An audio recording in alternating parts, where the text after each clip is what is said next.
good to see everyone. So many familiar faces. I saw some of you when we were down for the groundbreaking for the new memory care unit expansion a few weeks ago. Wish we were there today.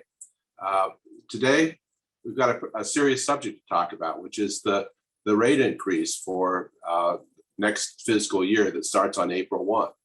As you know, it's 9.5%, which is much larger than last year and much higher than our average, which is up until last year was in between 4 and 5%. We're very concerned about the pain this is causing our residents for their current finances, but we're also concerned as much about the fear and anxiety that's been created when residents think about, well, what if this continues? What if we see this year after year? We're here today to talk to you some about how we came to the 9.5%. That's not where we started. We didn't like ending up there. But as important, we want to talk to you about steps we're going to take going forward to mitigate increases, even if inflation continues to be at higher than normal levels. Our goal is to allow Walnut Village to continue to be affordable. And that means we have to continue to find ways to offset expense increases out of control with operations operating in a new and more efficient way. We'll talk a little more about that. Today, we're going to start with a presentation that Ed's going to make on the budget, and then we'll come back and have a community presentation that Debbie Infield will lead about what's happening at Walnut Village and what's planned for the future.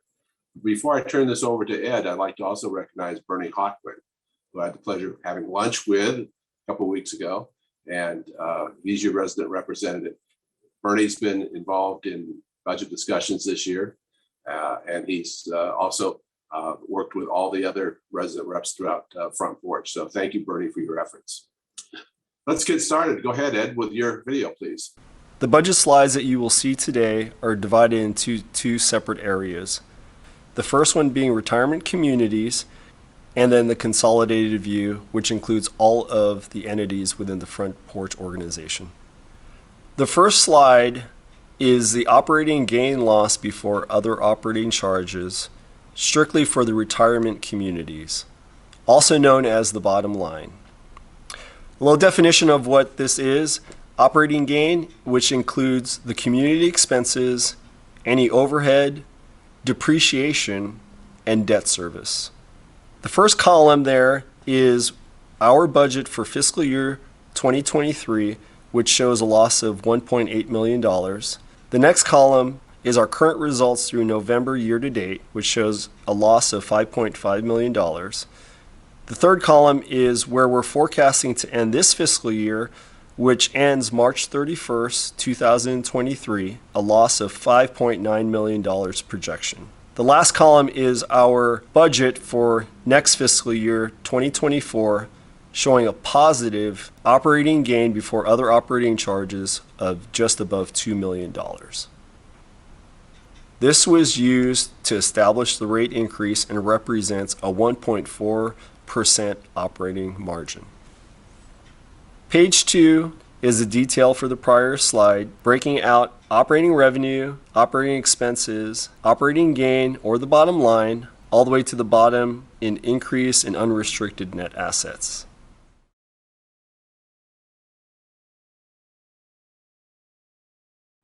Page 3 is the retirement community's revenue by line of business, which you can see residential living represents over 76% of the total revenue, with care centers at 18.5% and memory care at 5.4%. We'll see more comparisons in following slides. Page 4 represents a comparison between the forecast of where we see ourselves ending fiscal year 2023 to the budget for fiscal year 2024. In page 5, we've got a breakout for the retirement community's expenses. for salaries and wages, supplies, utilities and rent, food, depreciation, insurance and property tax, interest, and other. The majority of our expenses are spent on salaries and wages. For fiscal year 2024, we have an average 8% merit increase across the board. Slide 7 represents our cash and investments over fiscal year 2022 through our budget 2024. As you can see, it's decreased from $613 million down to below $500 million over the last 3 years, which reflects strong capital spending during the 3 years, less our operating losses and the change in market value of our portfolio. Page 8 represents the retirement community's capital expenditures for fiscal year 2022, fiscal year 2023, and the budget for fiscal year 2024. In aggregate, the 3 years represent over $200 million in total capital spend.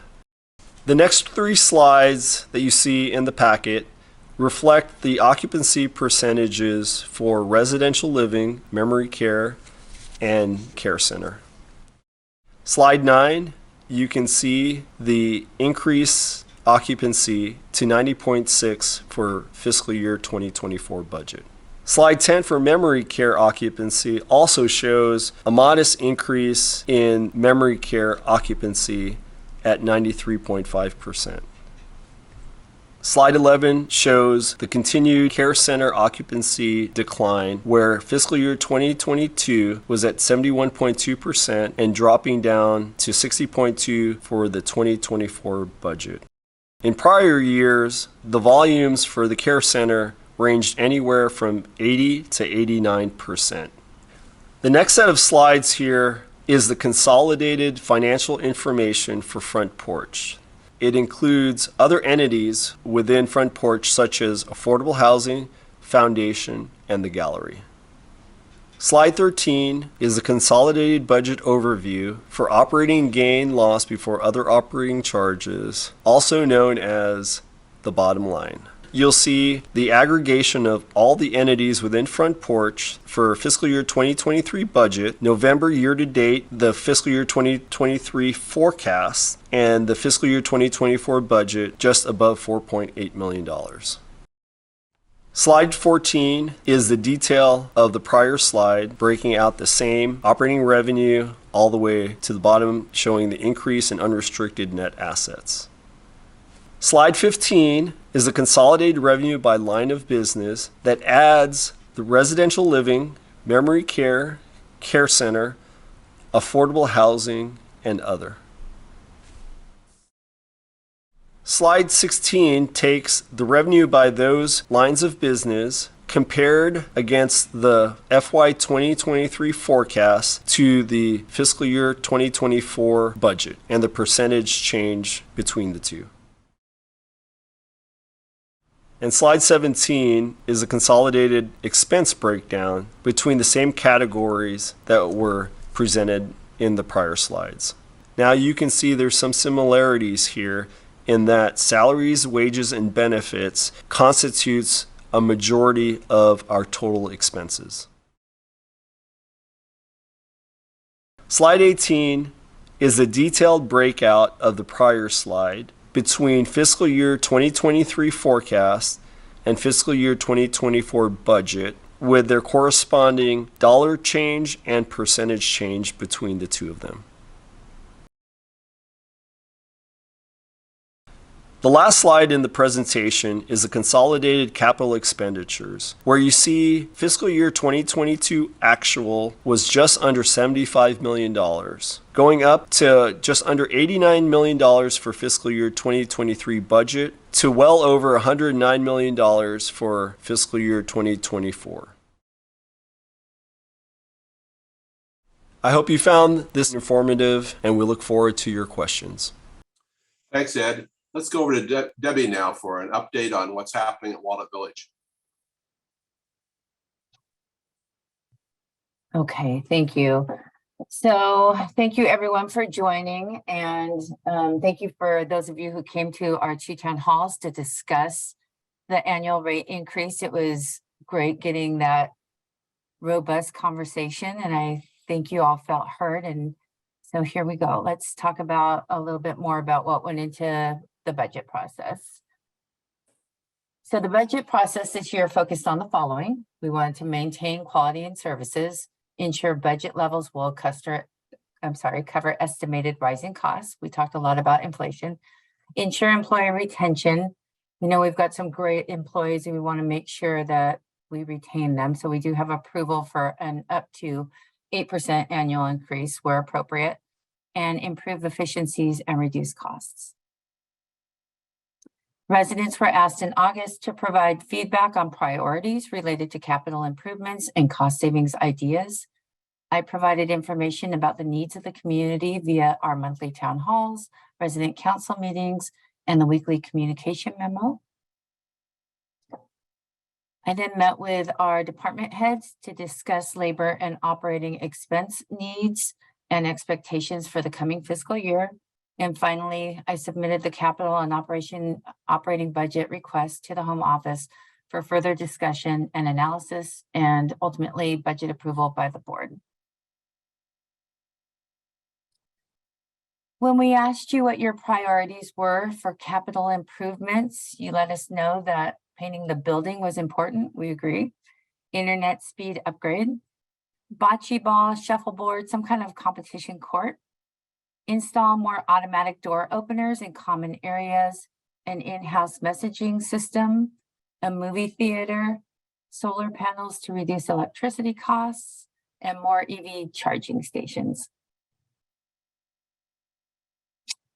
Your ideas on cost savings came back with cut back on paper printing, which we're still bad at, but we're working on.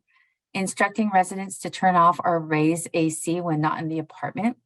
Solar panels, food waste, smaller portions, water efficiency, no reduction in frontline staff, and cook's log leftovers and returned food items to cut down on food waste.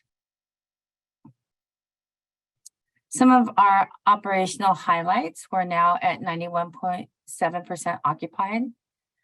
Security continues to be a focus here. We are installing a PA system to better communicate urgent matters with residents and staff. And in fact, that installation started today. Hot water is getting to apartments faster due to installation of new recirculation pumps and therefore saving water. And we are working with DirecTV to address the issues we've had with their service. We've continued to weather COVID mandates and restrictions, but overall enjoyed the beginnings of a more normal routine, which is wonderful. We partnered with UCI to utilize their CareDex technology to aid in resident location during emergencies. From the period March 1st, 2022 to January 2023, we had 18 move-ins and 17 move-outs. We were able to provide a compromise to having the bistro open for dinner without adding additional labor by allocating the mirror room in the Grove to Mosaics in the bistro for a 2-point casual dinner option with no reservation required. And we continue to look for ways to go green in 2023, 2024 by recycling and composting, purchasing more biodegradable supplies, and utilizing the reusable bags that you ask for your to-go orders. Cost savings without impacting services has been and will continue to be the focus on an ongoing basis. And Judy has room in her program's budget to continue to provide creative and fun excursions. So we need you to sign up.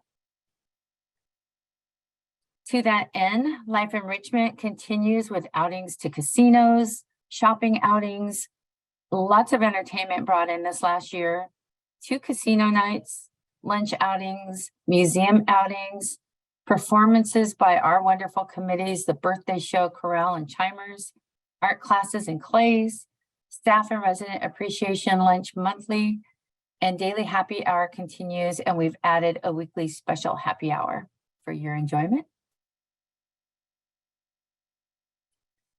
We've been busy. We've kept Ethan super busy. And a lot of this has been sort of behind the scenes stuff, but things that we've completed from a capital improvements perspective are the umbrella replacement in all courtyards, the carbon sensor control system in the garage, elevator exhaust fan replacement, food warmer in summer house, fireplace repair in the red chair lounge, air conditioning unit replacement for 65 resident apartments, bistro exterior roll-up fire door replacement.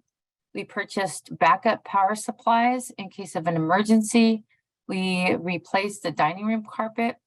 We refurbished 19 apartments. We installed the hot water recirculation pump. And Ryan has new pneumatic equipment in the gym. Cleaned the kitchen and bistro exhaust systems, replaced telecom server, room, AC unit, renovated the Serenity Garden and installed a new fountain there. Installation of several automatic door openers in common areas. We've installed a pergola and fencing to hide the trash compactor and trash bins in the back. Replaced failed AC in the main electrical room and replaced AC unit in summer house activity room. We also refinished garden boxes, cleaned up the landscaping in summer house courtyard, landscape refurbishment at the northeast gate entrance. We acid washed the spa, replaced the pool equipment air conditioning system, digital radio system upgrade for better communication.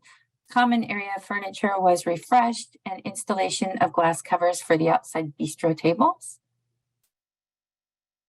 Finally, key fob installation system installed on the garage elevators and entry doors to the building for additional resident safety. Courtyard drain covers replaced and drains cleared. We purchased 6 laptop computers for resident use, resident computer classes, purchased return box and DVD catalog holder for the library, and we refurbished the teak outdoor furniture. And then some items we are planning for, oops, I made a typo, fiscal year 2023, 2024. The dryer vent cleaning and HVAC duct cleaning is scheduled. Refresh pool and duct work in pool area. Install windows that open in the pool area to allow humidity to escape so it's not so hot in the summer. Cooling tower replacement. Resident door locks and campus access system replacement. Courtyard fountain refurbishment has started. Replacing the elevator buttons, installing the public address system, and replacing the pool boilers. Last slide, I promise, John. Paint the building and repair stucco in the reverse order. Install a bocce ball court. Identify and build a gardening area. Internet speed upgrade. Replace the chairs in the Performing Arts Center. Refresh the LLC. Begin installation of solar panels. Add staff and visitor EV charging stations, and we have started construction in Summer House 2 to be completed in December 2023 with an 18-seat movie theater. Oh, thank you very much. Wow. Wow, Debbie. I love the way you end with, oh, and by the way, Summer House 2 is underway.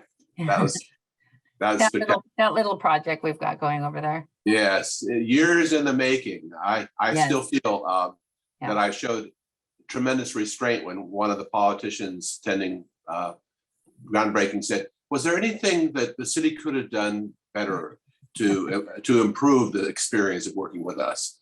I said, no, we're in good shape going forward. So You should be a diplomat. well, thank you. Thank you. We're now going to move to my favorite part of our presentation, which is when we stop talking and listen to you.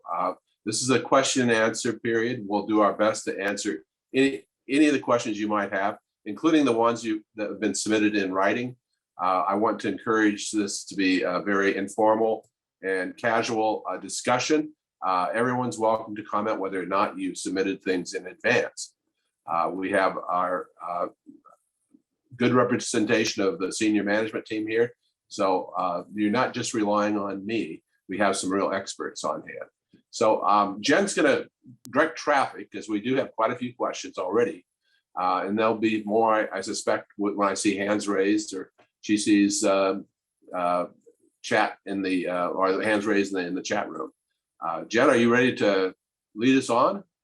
Yeah, okay. So we've got a few things going on here and lots of opportunities to join the conversation.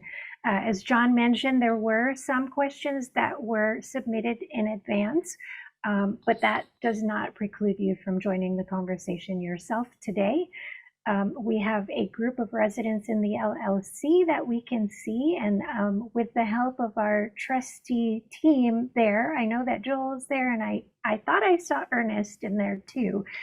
They will be able to help us let you in on the conversation as well. So if you're joining from the LLC there, someone you can wave your hand, or if someone is at the controls, they can raise the electronic Zoom hand through your mobile Zoom contraption. I couldn't come up with a better word, your contraption there.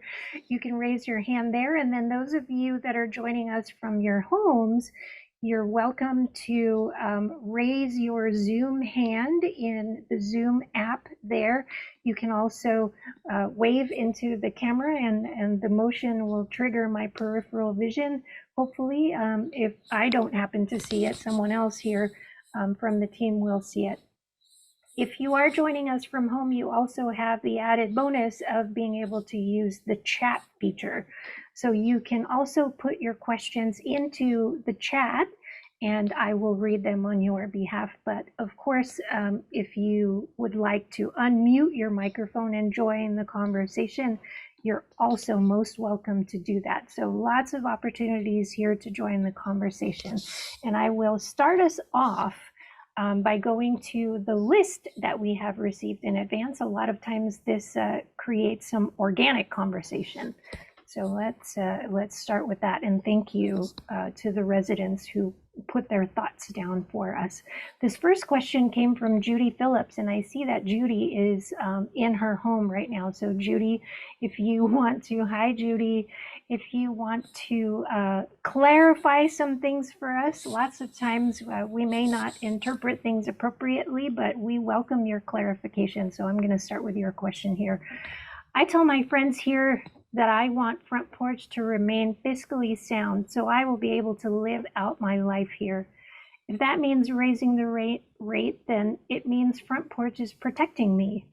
Other senior communities have declared bankruptcy. However, the higher rate increase uses up the balance of my investments sooner, bringing me closer to the time when I need support from the Walnut Village Community Fund for those who exceed their resources. So I am wondering if support for the fund is paralleling the increase in senior longevity and the necessary increase in monthly rates. Will it be there in 5 years, 10 years?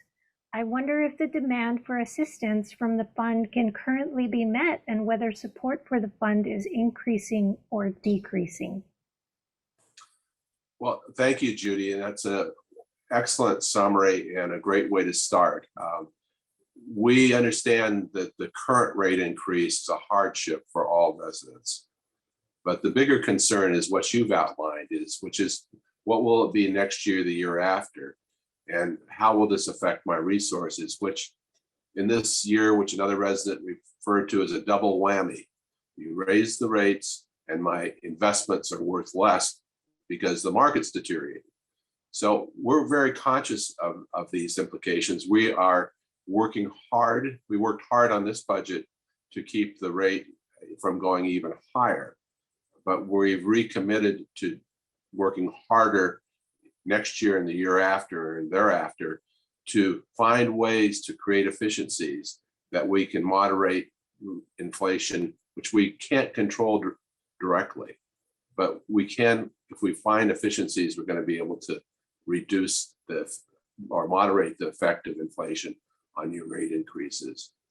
Your question is about are we looking at the foundation in a way that will generate more resources there? And we absolutely are. I think all of you know that we've, as part of our merger, we followed through on something we'd already started at Front Porch, which is consolidation of all the foundations into one to reduce expenses. And I think we just by reducing the ones that were Front Porch, we reduced the annual expenses by over $250,000. But more important, we are increasing our foundation staff to help us find ways to raise more money, and resident assistance right at the top. I believe Mary McMullen is on the line. Mary, you might want to expand on these comments about your vision for the foundation and how it might be a resource for our existing residents whose resources may be exhausted. Well, you know, John, I think the board has set as the agenda the two huge priorities for the foundation are to support resident assistance and to support staff, either through scholarship or through the Heart Fund, things like that. These are obviously our priorities. You've said it again and again in these meetings, our two priorities are residents and staff, and that's mirrored by the foundation. So we are very dedicated to increasing our efforts for fundraising for resident assistance. We do know that the funds we have right now can generally carry the day, but we're mindful of the fact that we're going to need more resources going forward.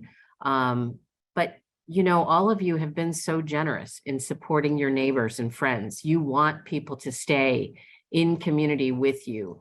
And you recognize that it's really through no fault of anyone that they could outlive their assets. Our statistics for people on resident assistance show that typically it's a single woman in their 90s who's lived with us for 16 years or more. And that's just an amazing attribute to have, that we have longevity in our communities and that our residents take care of each other. So we'll continue our efforts, we'll continue our focus, and we'll work diligently to make sure the funds are there. Thank you, Mary. Judy, the other areas that we're focused on is really doubled down on the search for operating efficiencies. One thing that we did 4 years ago, that when we saw that the care center at Walnut Village was only caring for a handful, less than 10 of the Walnut Village residents, and also racking up substantial red ink, is that we closed that with the intention of converting it to something that there was a strong need, which is memory care, which has now become the Summer House 2 project, but also worked with area skilled nursing facilities independent, that we could provide resources to our residents to take up this reduced need. We're seeing the same phenomenon throughout Front Porch's 19 senior living community locations to varying degrees. But as we look at our cost structure right now, some of the biggest losses are related to healthcare, and that stems from the skyrocketing cost of healthcare workers. Ed, anything that you want to add to the healthcare perspective? Yeah, you know, even from kind of external sources of referrals that we were getting, you know, we were getting impacted by historically, we had direct referrals coming in from the hospitals, and you know, over the past few years, that has been going down more and more. Yeah, as another source of admissions, and so that is becoming a very difficult line of business to be in. Reimbursements, as well, continue to go down each and every year. So I think it's definitely an area that has been causing a lot of drag, if you will, and then we saw, as John mentioned, the utilization of our own residents, which I think drove us to kind of the decision where we're at today. Thanks, Ed. Let's go on to the next question, Jen. Or I'm sorry, let's go back to Judy. Judy, did we address your concerns? Or your question, I should say? Well, I guess the question is, are we keeping up with the expected aging of our population in that fund? I think Mary probably answered that you're looking for new resources. So yes, her answer is yes, currently we're okay, Judy. Yeah. But we always have the responsibility to look ahead. And there's Mhm. two things going on. One is good and one is not so good, but they both have impacts. One is that with inflation, all of a sudden our residents who planned on maybe rate increases and when they did their personal projections between 4% and 5%, but yeah, it just makes me shaky to think about redoing those at 9% or higher. So we don't know what that's going to be, but we know it's important. We minimize that. But we also have to be prepared that it could exhaust residents' resources faster. Yeah. But the other one that's interesting is that we're finding that front porch residents live longer than what the actuaries predict.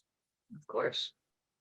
And my own theory is that that's because they live in places like Walnut Village and they have so much support from their fellow community members. So I think you all are that's a high class problem, as a friend of mine would say.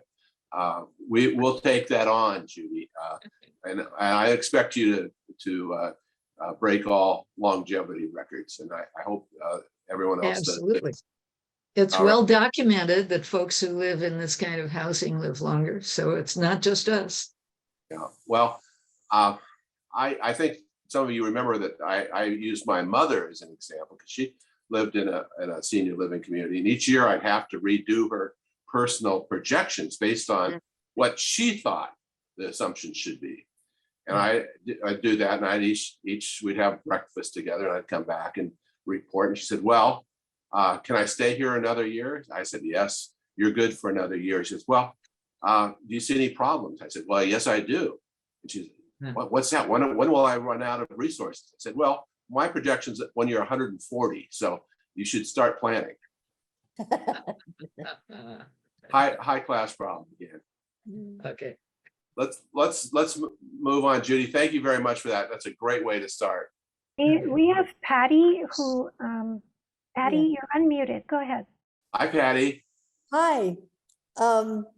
I've had 3 or 4 people in relationship to Judy's good question ask if we do run out of funds, what is the process for getting assistance? Where does the money come from? What they'd feel more comfortable if they understood that. Patty, great question. And there's 2 things I want to emphasize. One is this is a very personal discussion. This isn't something that goes to Mary or me or Ed or Jeff.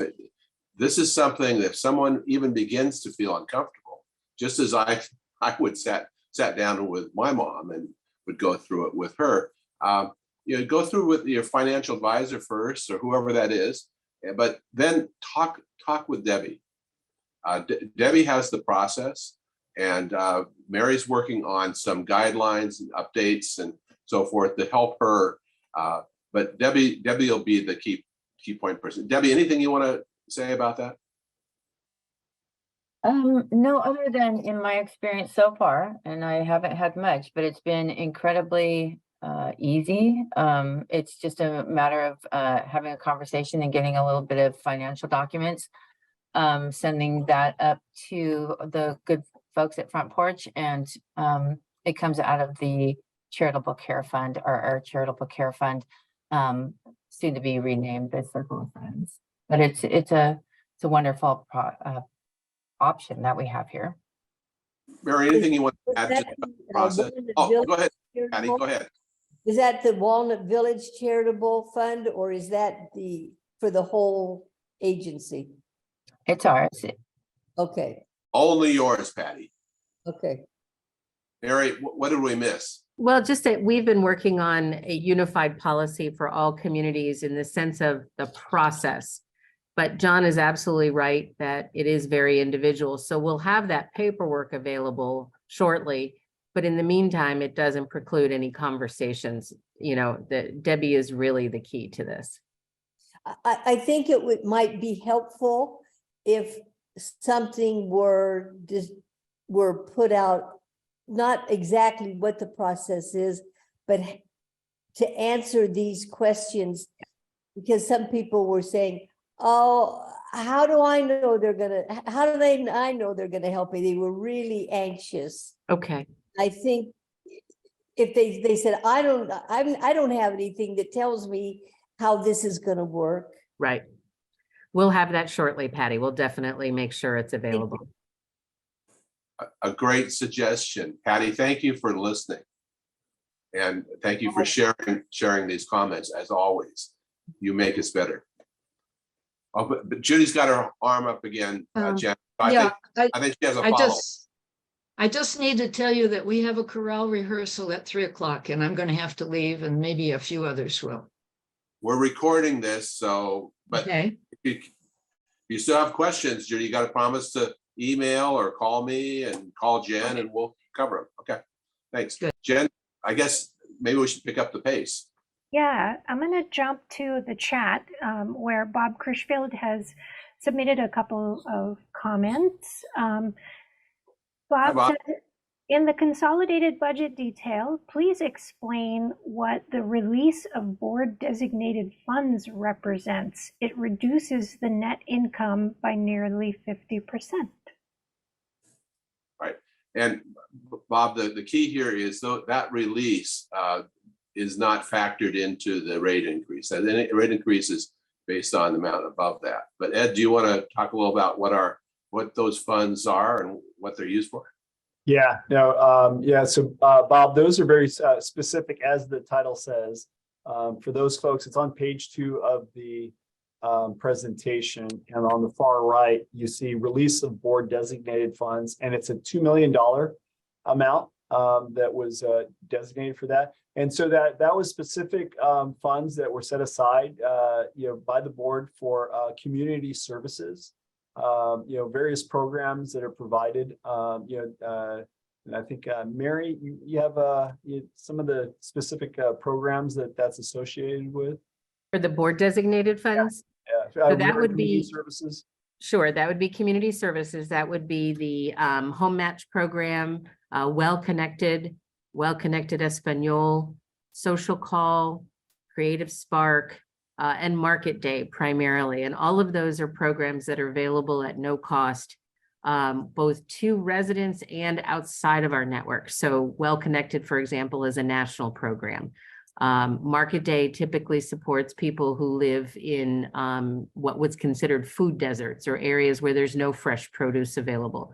So those are part of our social accountability, our nonprofit responsibility to support programs for the greater good.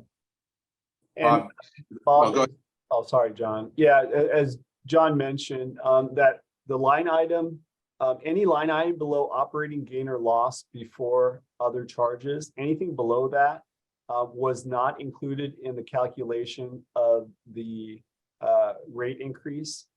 So it stops right there, and then everything below is what we call below the line, and did not impact the 9.5%.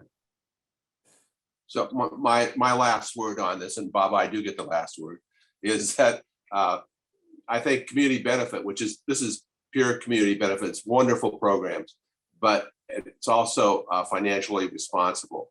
The board's put up $2 million and challenged the people running our community benefit programs to match that. And they go out and get grants, they do fundraising, they work with cities, and they get at least as much as we give them. And so that number is not likely to change unless they can come up with a lot more fundraising. But we definitely have direct controls over that spending. And then we have another question from Bob in the chat. Please explain what is driving the large increase in depreciation expenses, which is second largest expense item in the budget and is showing a 24% increase for next year. Great question. Ed, why don't you, we've had this one before. Why don't you lead? Yeah, so that one, for those following along, that's on page 6 of the handout as well, where it details out all of the expense changes and related to the retirement communities. So what Bob is saying that from the projection, our depreciation expense that's budgeted in for 2024 is $78.8 million, or $15 million increase from that projection. And so depreciation, I think a little bit of an explanation, just so you kind of start as a good baseline. It really reflects the funds that are required to plan on the replacement as equipment ages, as they're put into place. So the biggest part of that increase really is, as you saw in one of the other slides on the increase in capital expense as well. Yeah, so what we're required to depreciate those assets as they're put into place. So that reflects, the replacement value of that year as those assets are putting into place. In fact, our capital spending, our replacement of assets has been at a higher rate than our depreciation. That allowance has been about $5 million less.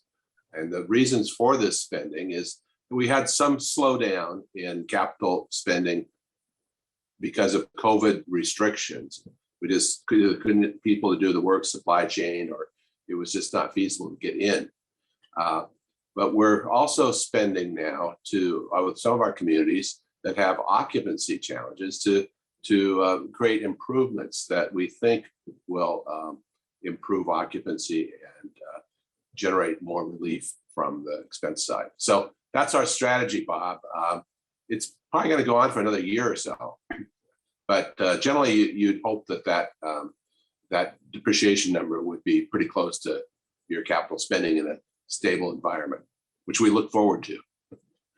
Yeah, that depreciation has been one of the more I think common questions that we get, because it is it's an accounting rule that guys like me with green eye shades came up with to account for the aging of the equipment. But I want to make sure, Bob, does that make sense? Answer your question? Yes, it matches the capital expenditure increase too. So I understand that, but I wasn't sure if there's anything else behind it. Thank you. You bet. No, there was a small part, Bob, just associated with the revaluation. We had to go through and revalue the acquired assets from Covia, but that was only about $5 million of that balance, right, Ed? That's correct. He gets nervous when I start answering these financial statement questions. All right. Thanks, Bob. I want to offer the LLC, if our team there can let us know whether or not there are any questions in the LLC. We don't want to pass up an opportunity to hear you. Are there any questions there in that room?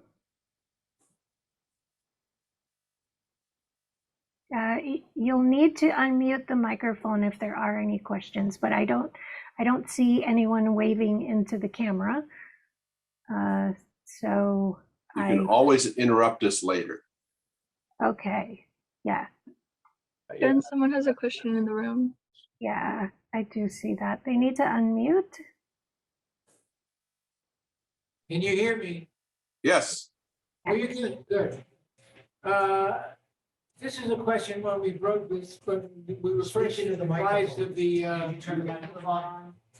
This is.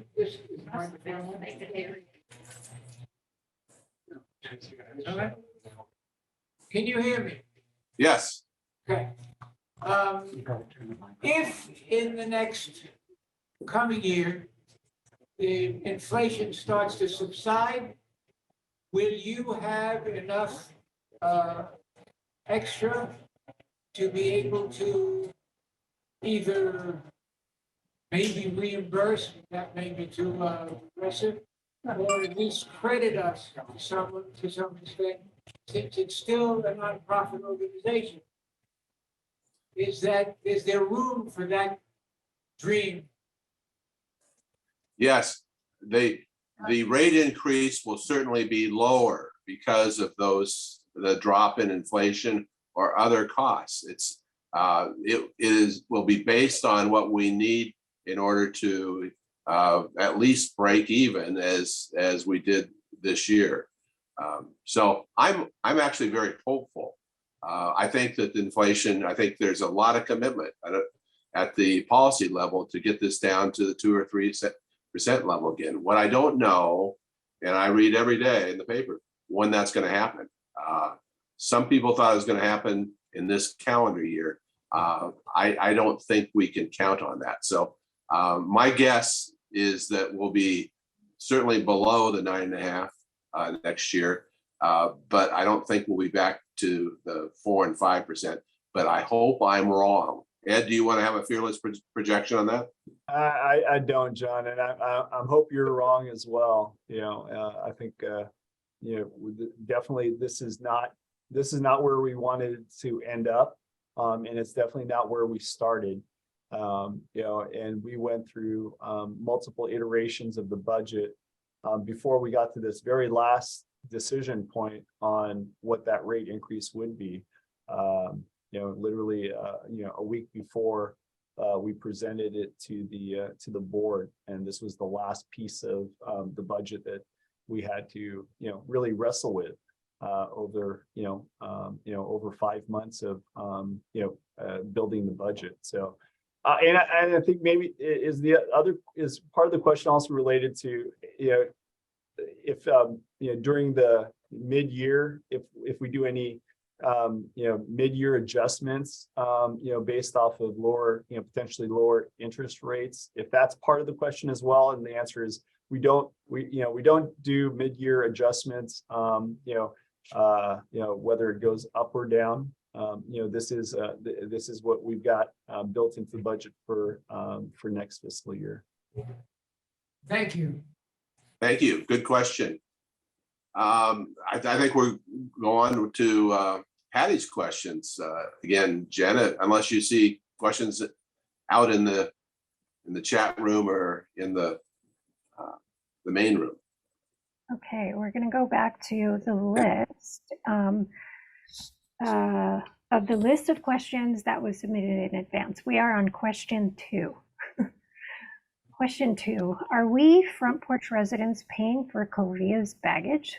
In other words, did the merger cause the significant annual increase versus historical percentage increases due to the purchase of Covia?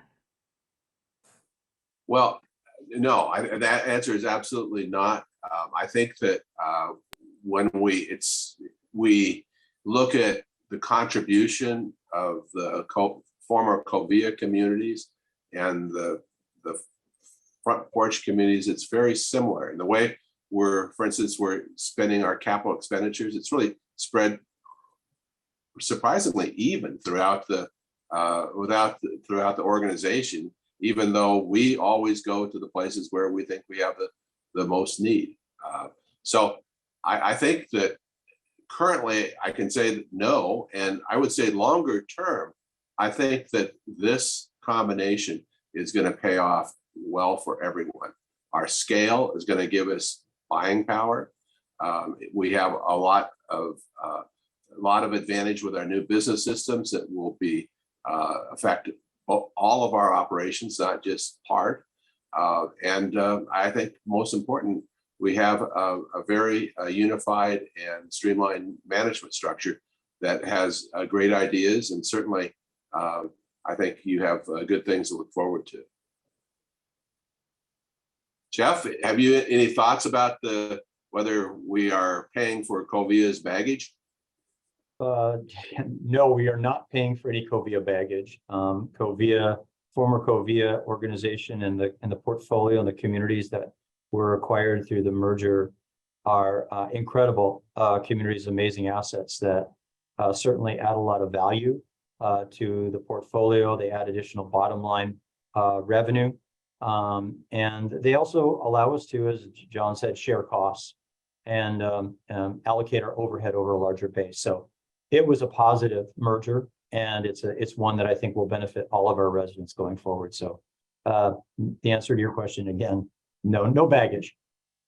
Yeah, and the increase really, the large increase was driven, as I think you heard in my presentation, was the inflationary costs, related to salaries and wages, which you saw on one of the slides makes up the majority of our operating expenses.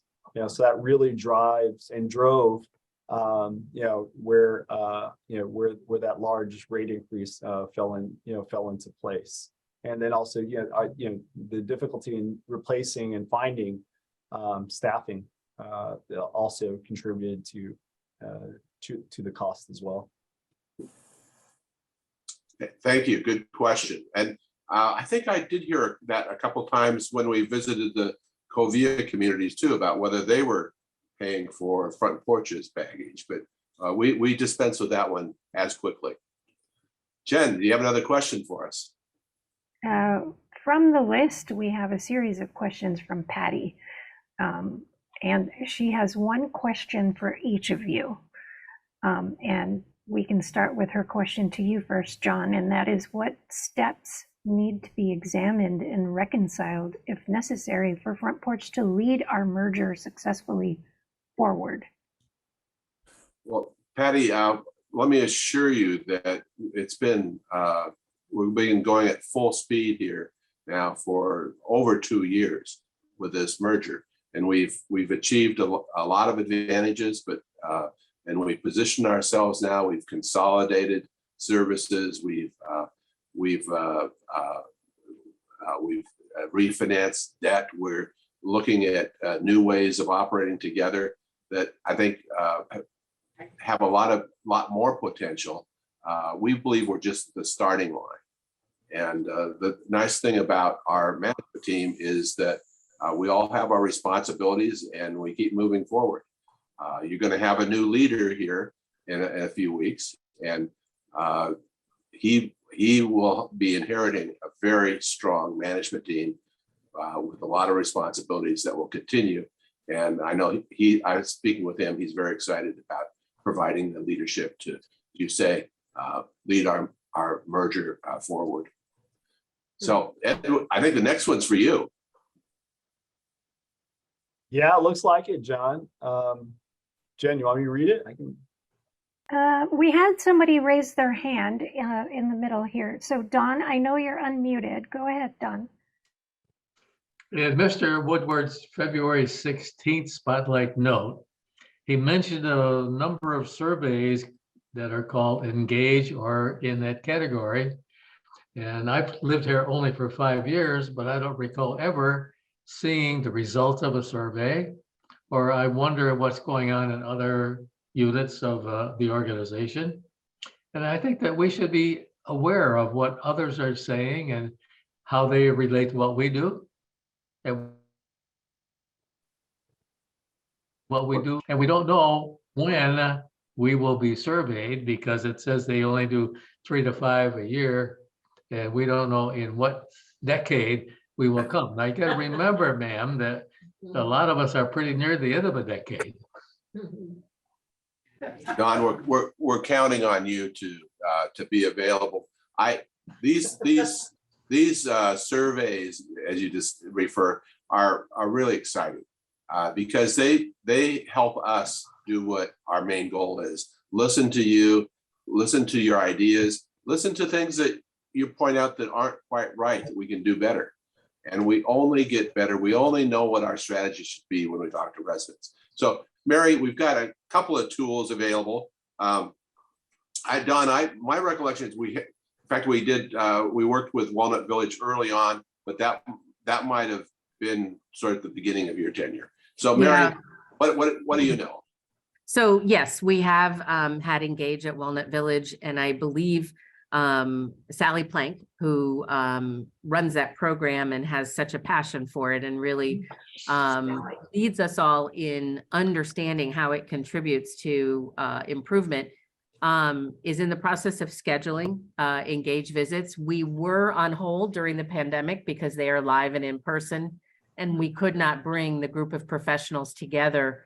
So we've just gotten back going on them. We had Vista Del Monte last year, and we actually also did a pilot for Engage in one of our affordable housing communities. So Villa Gardens is scheduled. I think Sally can absolutely work with Debbie to get a visit scheduled to Walnut Village. It's just one of the ways that we have. You talked about survey. We also have an engagement survey this year, which will be in the summer. And the important thing with our engagement surveys is to fill them out. Things change as a result of that, and we'll be heading into the survey process noting things that have changed because of surveys to let you know that your voice is heard and that your contribution is incredibly important to this. So I think there's definitely more to come when we're looking at Engage and at resident engagement surveys. Sure. I'm glad you're interested. Don, I'm not supposed to do this, but I'll see if I can pull some strings and move up in the queue there. Concerns me. I don't want to push this toward the end of your decade. I think you have some things to share. Well, Mr. Woodward, you have a good perception of that, but we have a different problem here because we changed the executive directors not too long ago. And the executive director before has different ideas and attitudes about executive director now. And I think maybe we need to have a discussion about the relationship between executive directors, nonprofit and profit organizations. We have Debbie Infield. She's a magnificent lady. She's done a lot of stuff good for us, but she did not come from a nonprofit background. I think that maybe Front Porch has a responsibility to explain the difference. Oh, absolutely. I think that what's key for you to know, Don, is that Debbie is one of our stars, and she's brought experience and ideas and passion that is as right at the top of our roster of executive directors. They're learning from her. She's learning from them.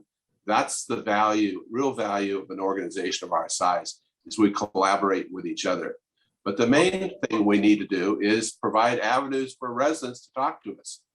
And we'll look for that. And we want your comments on whatever it is that you think we should know. Well, I'll tell you, first of all, she's cute as the devil. Don, now, I think we're getting into some risky ground here. So I think we better turn this back to Engage. Yes. But I would agree with you as well. Let's Don, thank you very much. We'll do what we can to see if we can get some way of getting this input into the works. I don't think it's going to be that long before we get there. I would like to know, though, Mr. Woodward, how many of the organizations in our new group are nonprofit?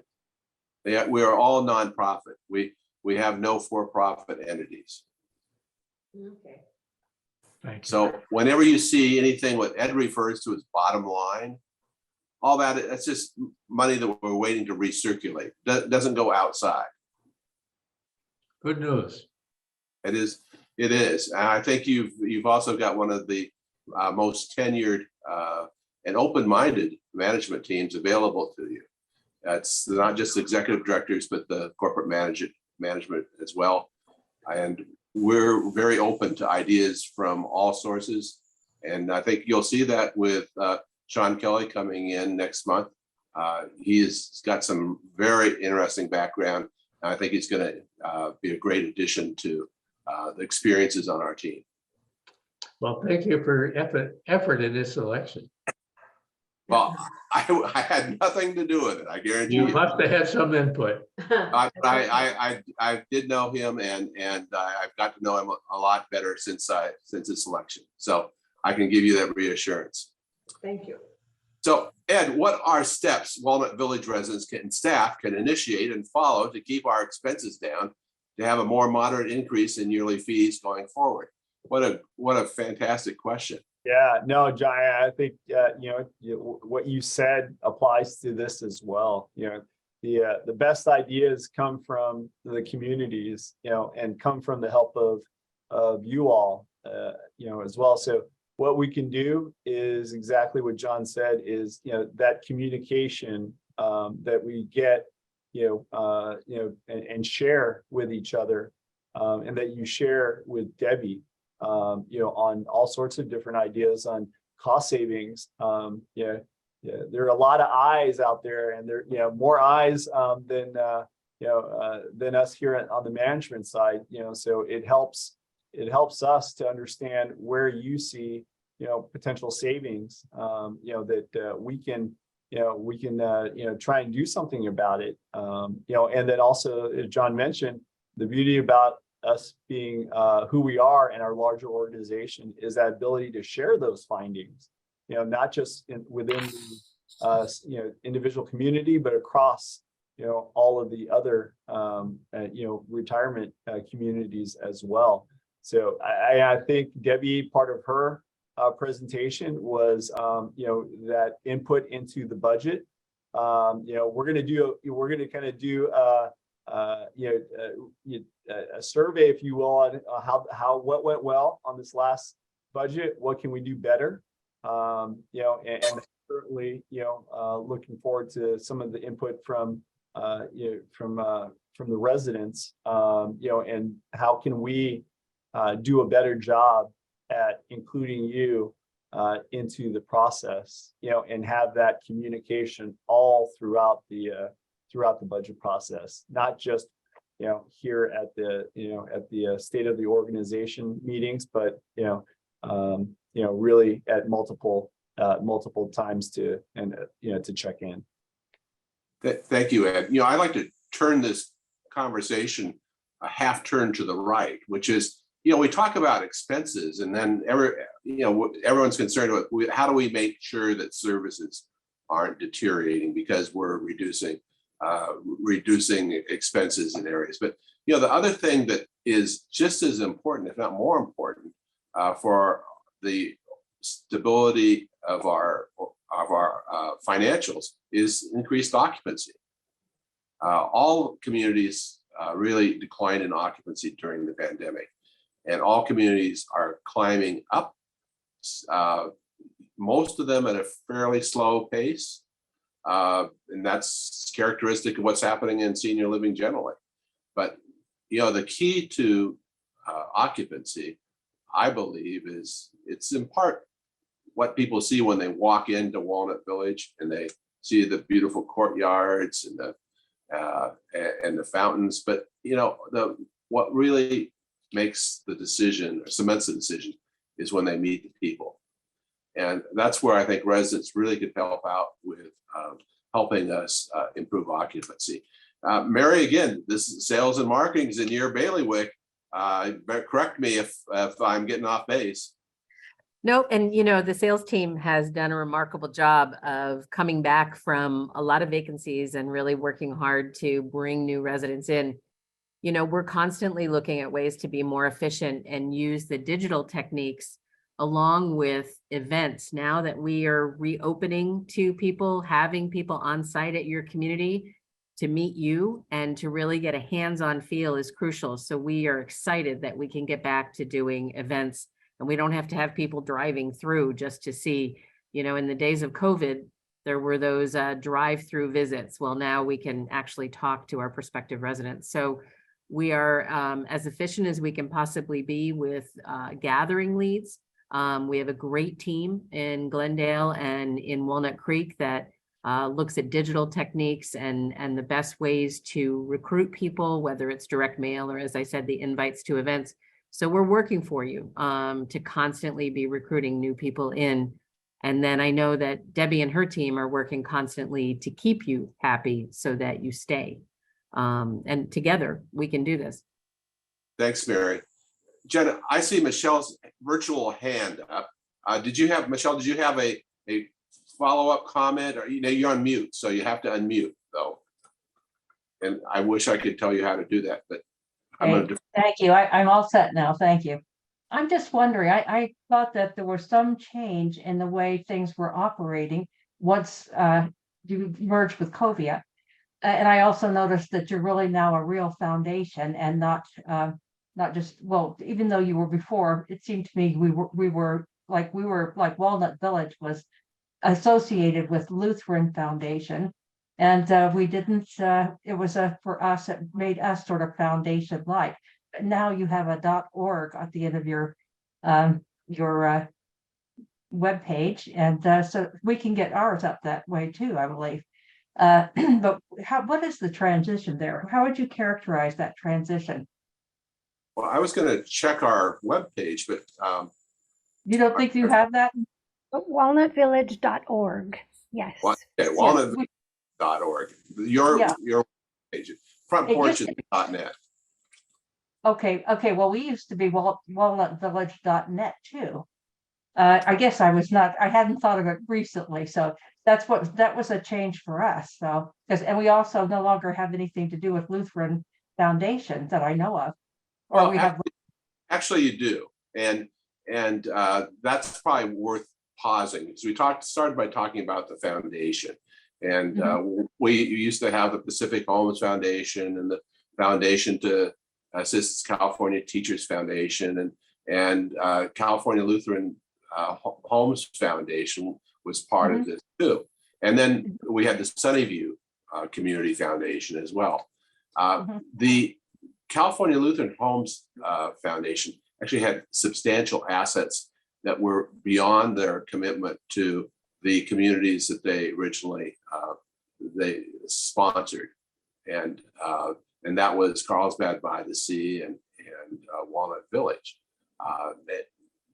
CLH, California Lutheran Homes, was one of the founding partners in our mergers back in the late 90s, and they still are a partner in a number of activities related to affordable housing. We work very closely with them, but they do a number of other independent activities, have their own board. What they are also passionate about and committed to is assisting residents at both Carlsbad and Walnut Village. And to that end, they have, I can't tell you the amount of money right now that they have, but there are funds that they send over to us on a regular basis for that purpose. Our fundraising was consolidated, not because we didn't like their people's names, but it was really an efficiency. We had 4 different audits. We had 4 different tax returns. We had 4 different boards, and there was a lot of inefficiency. So we cut down on our overhead. We streamlined the board, and we're looking to take that money, not and send it out, but rather reinvest it in supporting fundraising. And that's the vision, Michelle, that we have.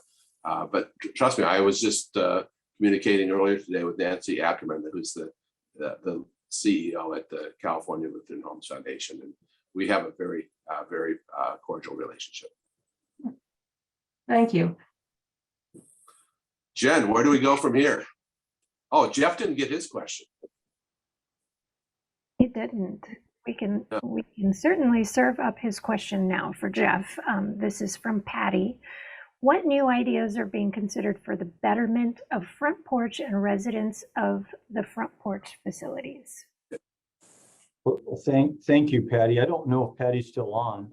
I think she had to drop off, but I would like to say to Patty and to all the residents at Walnut Village, I'd like to hear from them a little bit on this question too. So I'll give you my ideas, but I think when I come visit you soon, I'd love to hear what your thoughts are on how we can better your community and all of Front Porch communities. The first thing I'd like to say is I think, we need to increase our revenues by enhancing our business models. And the one way we can do that is, your conversion of your care center is just an example of how we took a care center that was not being utilized, was underperforming, and we're converting it to a highly, hopefully profitable memory care that is going to be used by all the residents at Walnut Village, and certainly we hope some of the residents outside of Walnut Village might use that care center or that memory care unit.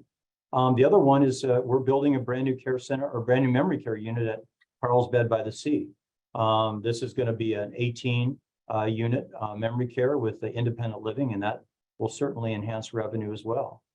Another idea that I think it's probably not a new idea, but a continued idea is we need to still invest capital dollars in improving our all of our communities. And what we talked about before is how this will drive occupancy, and occupancy, as we said to you, is really a key thing. It adds value to everything we do at our communities. And an example of this is at Vista Del Monte, where we've added a brand new dining room, a brand new club room, and outdoor dining, and our occupancy has improved from the mid 80s to the mid 90s.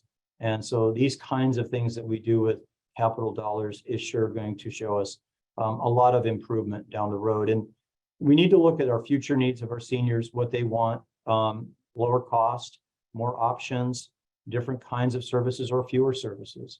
And the other thing we need to do is we need to take a hard look at all of our care centers in terms of how they're performing and operating, and what do we need to do there? What can we do with the care centers that are not performing? How can we change the model and do maybe what we did at Walnut Village?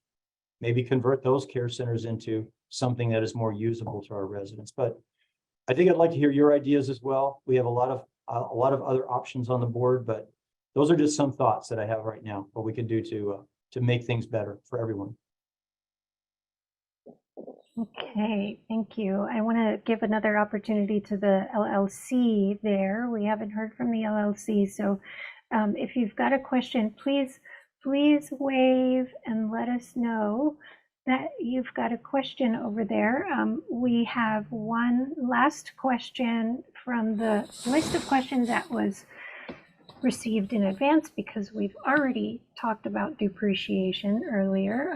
So this last question from the list comes from Betty Dauber, and I'm not sure if Betty is in the LLC, but Betty, if you're listening, we're going to address your question. And if you have a follow-up to that, or you'd like to clarify your question, Betty, please, we'd love to hear from you. So Betty's question: residents have put down large amounts of money as buy-in fees, and Front Porch has the use of all that interest income.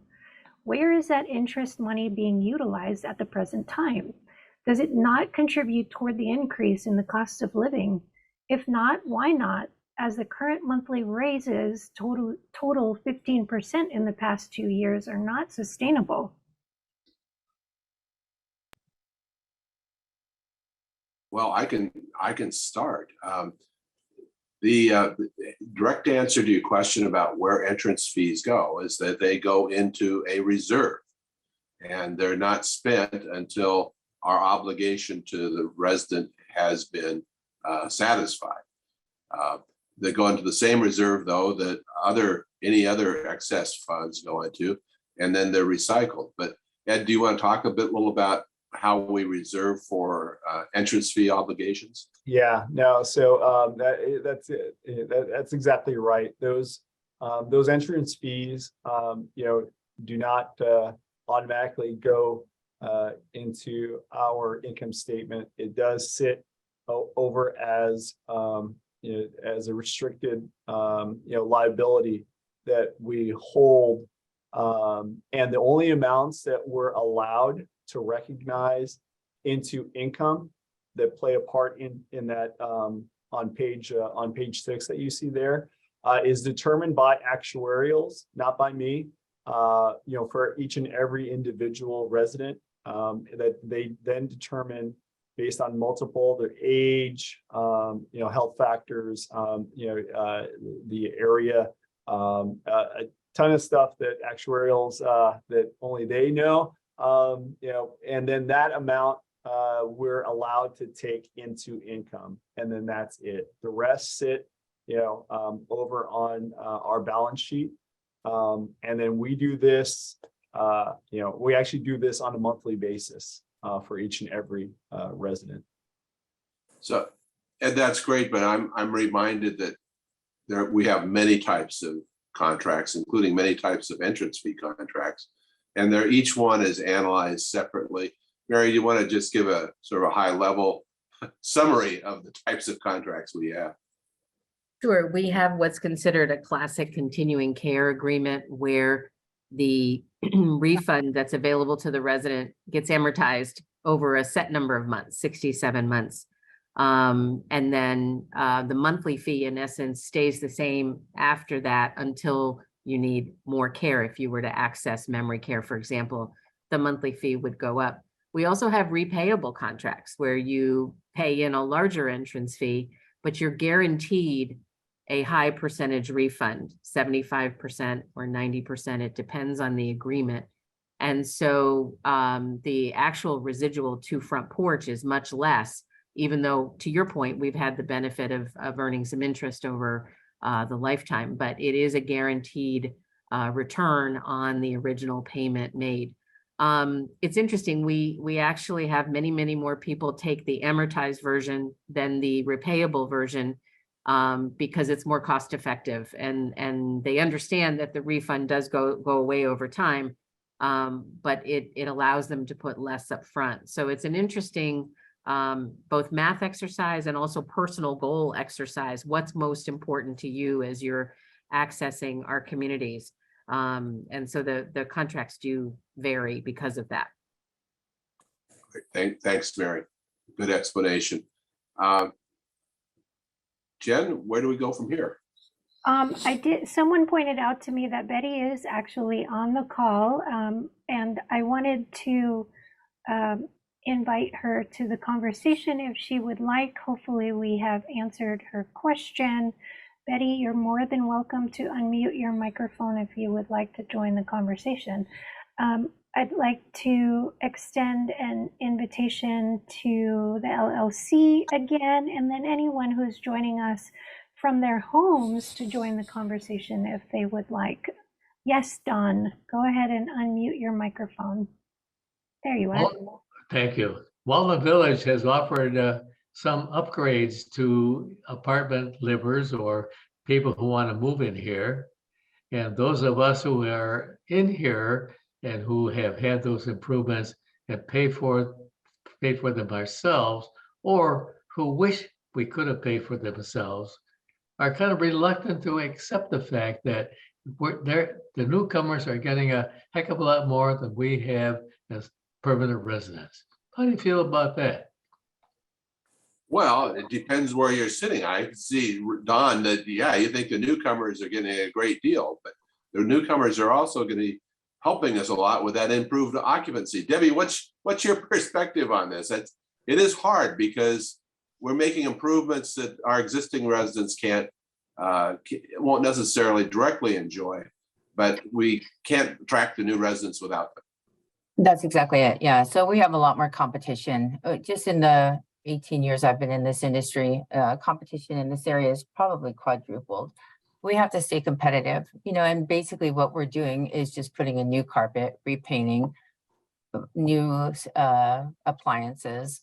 And that's really kind of the standard model. So, obviously, I can talk to anybody on a one-on-one basis. If you feel that your furnishings have met their end of life cycle, we can certainly have that conversation, Don, but we do have to stay competitive. We had a lot of vacant units when I first got here. We've whittled that down quite well.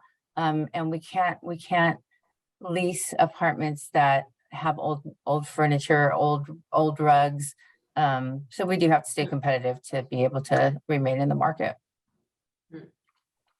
Don, this is the hard thing of being a manager, and particularly in Debbie's position or Jeff or Ed.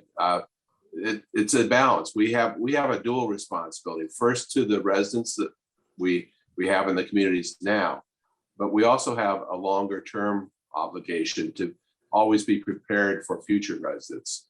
And I think what Debbie's describing is, it's somewhat based on what the guys down the street are offering, but it's really to provide relevance. People that come in 10 years from now want a completely different setup than somebody that came in 10 years ago now. So it's I'm with you. I'd like to I just like to keep things the same, but Yeah. we can't afford to do that. I know what you're saying, and I feel compassionate for you because I had my own business for 40 years. And it was a very competitive business. And it was not just a matter of increasing income for people. It was a matter of them believing that they were part of the family that we were producing. I got to tell you that Debbie is a very compassionate lady, and she's listening to a lot of stuff. And we know that being near Disneyland creates a tremendous burden for her to overcome. So, but I do believe that if you have a problem with an asset or a function that's unique to your apartment, that if you talk with her, she probably will either calm your fear or fix it. And I got to say that the big deal is competition creates a lot of opportunity for the other guy to take away your business. And she's doing a pretty good job to fight that. Well, Don, we agree. Thank you very much for your compliment and support. Just keep talking to us. I think that you're an example of someone who embraces change because, you know, we have to do it in order to keep up. And it's good to have such strong leadership. Well, the word intransigent is not in my vocabulary. Good for you. Good for you. Jen, what else do you see out there? Do we have any other hands up? Keeping my eyes peeled. Those of you that are joining us from your homes, again, you can simply unmute your microphone or wave into the camera to let us know that you want to join the conversation. You're more than welcome to do that. I'm gonna, I don't see any hands raised. I don't see any hands raised in the homes, but I'm going to give the Lifelong Learning Center one more opportunity. If there are no questions in the Lifelong Learning Center, can you give me the X? Oh, I don't. Okay, I see one X back there. I see several X's. Thank you for playing that. All right. Well, very good. I want to thank everyone for coming today. These sessions are really important for us. Not only do we have the obligation to explain what we're doing, but it's to hear from you is what counts. Every comment is considered and remembered, and really carries us forward. So in many ways, these sessions are our strategic planning group. So thank you. Never stop talking to us. You're making us better. I want to especially thank Debbie for her leadership, not only at Walnut Village, but with all of our executive directors. And finally, this is my last state of the organization with you, and I'm sad. I'll miss these discussions very much. But I'm also reminded just how important you all have been to me over the last 7+ years. You've taught me so much. You've been patient. It's been just a fabulous experience to be around residents and also the people in the community that support you. I'm humbled. I'm grateful for this experience, but I'm also very pleased that you have such a strong management team, both in Walnut Village and in sports services, so that our one question from Patty about how do we lead this merger forward? I have no doubt that there are only good times ahead. There'll be challenges, but this group can handle them. Sean Kelly will be starting in 2 weeks. As I said, I've known him for some time. I was not part of the selection process deliberately, but all the conversations I've had with him over the last several months have been very positive. And I say that because I think he's a good listener. From what I've seen of his background, he also loves working in senior living communities, talking to residents, supporting the staff. So I think he is a great addition. But as you told me when I first arrived, he's got a lot to learn. And I think he's up to the challenge. Thank you all. Take care.